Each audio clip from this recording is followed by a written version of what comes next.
Diving land prices, speculating banks, polarizing politics. World powers locked into a Middle Eastern war, and a major global financial crisis to boot. This probably sounds like 2007, but that's not what I'm talking about. I'm talking about a world without Facebook, Miley Cyrus, or even shake weights. I'm talking about pre-Civil War America, about a phenomenon that many experts consider the first global financial crisis, the Panic of 1857. Yeah, they're 150 years apart, but the two crises have some eerie similarities.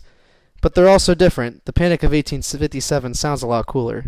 While the Great Recession involved subprime lending, collateralized debt obligations, and the Panic of 1857 involves railroads, sinking treasure ships, and old buck. 1850s America was growing rapidly. An abundance of resources, land, and opportunity launched the U.S. into global spotlight. The agrarian South exported agricultural products, and the industrial North sent manufactured products across the pond. And it didn't hurt that Russia and Great Britain were wrapped up in a war with the Ottoman Empire and needed our exports from the budding nation of America. So much so that the New England factories couldn't get cotton for their looms fast enough, and the South's plantations were already at full capacity, unlike Jacksonville Jaguar games. So people began moving west, which had plenty of farmland, but back then they didn't have highways to carry products from the Indiana farms to the New England factories. This is where railroads come in. Savvy entrepreneurs started railroad companies and began building railroad tracks, and seemingly overnight, railroad tracks crisscrossed the U.S. The heavy profits created a competitive industry. Railroad companies went to insane lengths to be the first to build lines, so much so that they began laying down tracks to land that didn't even have farmers yet. How were these young railroad companies financed? By banks, of course. Banks were doing pretty well. They were loving the export money, but even more so, they liked what was happening in California.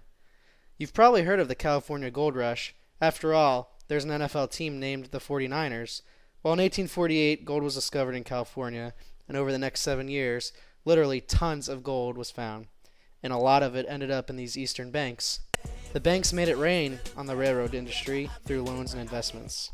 But the railroads still weren't getting enough capital, so they decided to try to raise capital from farmers in areas where they were going to build tracks. They'd approach the farmers and say, "Hey, our railroad company is thinking about coming to this area. It's a win-win situation. You need more income from selling your crops, and we get income from transporting them, but we need capital. We know you don't have cash to invest in us right now, but we'll give you stock in exchange for mortgage on your property. This way you can pay us back when the income starts floating in."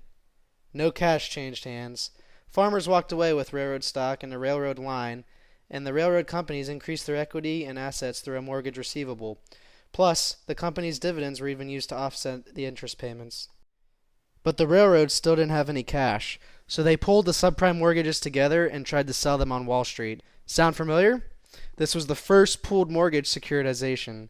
Initial attempts to sell these pools to Wall Street came out empty-handed, but there's evidence a pool of farmland in Indiana sold in 1852. After a while, the railroad companies fell away from the pools and just sold bonds backed by the mortgages. These securities required little disclosure and didn't fully disclose the risks these subprime mortgages held. And the best part of the railroad companies was that selling the mortgage-backed bonds allowed them to keep the backed portions of the bonds off their balance sheets. When things were going well, everyone won. Demand and growth continued to improve, but then Europe decided to try peace out for a little while. Instead of destroying farmlands, they decided it might be more productive to actually use them for crops. Suddenly, they didn't need to import as much from the U.S. Then a domino effect began. Europe stopped importing from the U.S., then 2 major New England mills closed. Farmers didn't have anyone to sell their crops to, railroads didn't have as many crops to transport, and investors looked elsewhere. The railroads desperately needed capital to finish their lines and pay off their maturing debts, but nobody would lend money to them at this point. The weaknesses of the railroad companies began to show. When Michigan Southern Railroad was caught executing a Ponzi scheme, people began looking at the railroad companies very closely, and investors ran even faster. Then, the Ohio Life Insurance and Trust ran out of steam and failed on August 24, 1857, and the crisis officially hit the banks. With millions of dollars invested in railroads, mostly in the West, they were heavily exposed to the sinking railroad equity market, and when their holdings hit the market, it sunk. Banks suddenly held investments and loans to worthless railroad companies with tracks to nowhere. The banks weren't just taking on water from the railroad companies. On September 9, 1857, the SS Central America, known as the Ship of Gold, sunk near the Carolina coast. The modern equivalent of $400 million worth of gold disappeared. The U.S., still on the gold standard, was already in rocky seas, and the loss of gold sunk the U.S. economy deeper into the panic. Farmers, factories, railroad companies, and banks were now all failing. Plots of land bought in Iowa for $1,000 before the panic couldn't even be sold for $10. But real estate prices never fall, right? Unpaid property taxes skyrocketed, farmers fell into foreclosure, things weren't looking so good. Europe was even feeling the effects of the crisis. Remember how we talked about the gold rush and the booming U.S. economy in the early 1850s? Well, foreign investors began investing in the U.S. by the millions. In 1856 and 1857, European investors put approximately $490 million, close to $8 billion today, into the U.S. economy and held nearly half of the Western railroad companies' outstanding bonds. When the railroads began dying, these foreign investors got railed, especially in England, France, and Germany. They were so concerned by the U.S. crisis that some attribute an 1857 run on the Bank of England to it. For these reasons, it is often called the first global financial crisis. All of these problems called for some solutions, and naturally, people turned to the government. President James Buchanan, known as Old Buck, had no idea what to do, so he defaulted to his Treasury Secretary, who was perhaps the most unlikely source of an intelligent plan. A University of Georgia graduate, Hal Cobb surprised everyone with his competent plan.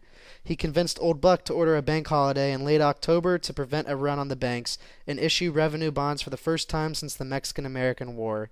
This gave everyone time to chill out and allowed the government to raise some capital since they weren't getting as much from the tariffs. Speaking of tariffs, another solution emerged in Congress. Robert Hunter, a Virginia senator, drafted the Tariff of 1857, which dropped tariffs from 25% to 17%. It increased the flow of money into the U.S. economy, but it especially helped the South's cotton trade import cheaper slave labor. While the President and Congress were busy rolling out solutions, the states also got involved. When the railroads failed in the West, Wisconsin farmers not only couldn't get their crops east, but they were also personally invested in the railroads. They had borrowed on expectations of growth, and when the growth didn't happen, they had a lot less income than they expected. When the farmers couldn't pay anymore, the banks tried to close on these subprime mortgages. The circuit courts decided to halt the foreclosures, which gave the farmers time to stabilize, even if only for a couple years. By 1860, the banks were allowed to collect on most of these foreclosures. However, the halt may have stabilized Wisconsin from spiraling further and allowing farmers to recover and maybe even settle with the banks. These different acts probably had calming effects on the crisis. However, it is difficult to tell if these actions ultimately ended the panic because the dust never really had time to clear. Within a decade, the Civil War was in full gear. Not even the alleged heroes of the crisis had time to toot their own horns. Remember Hal Cobb and Robert Hunter? Well, Cobb became the president of the Provisional Confederate States Congress, and Hunter became the Confederacy's Secretary of State. So in effect, the traitorous founders of the Confederacy actually saved the U.S. economy. The rest is history. 150 years later, we look at the Panic of 1857 and see many similarities with our current crisis. Subprime mortgages and even pooled mortgage securitizations were involved in both. Investors based their investment decisions on unrealistic expectations that land prices would continue to rise and the U.S. economy would continue to boom. The people in the middle, the railroad companies in 1857 and mortgage brokers in 2007, didn't care about the risks of the mortgages that they were generating because they passed them on to the banks. Winston Churchill once said, "Those that fail to learn from history are doomed to repeat it." Maybe we can look at the factors leading up to the Panic of 1857 and the Great Recession and learn from them. If the American public was more aware of these fact sets that led to the panic, would there have been less people to accept $500,000 loans when their income was less than $50,000 in 2003? Could we have avoided the Great Recession? Or are we, as Churchill says, doomed to repeat history? Go on, take the money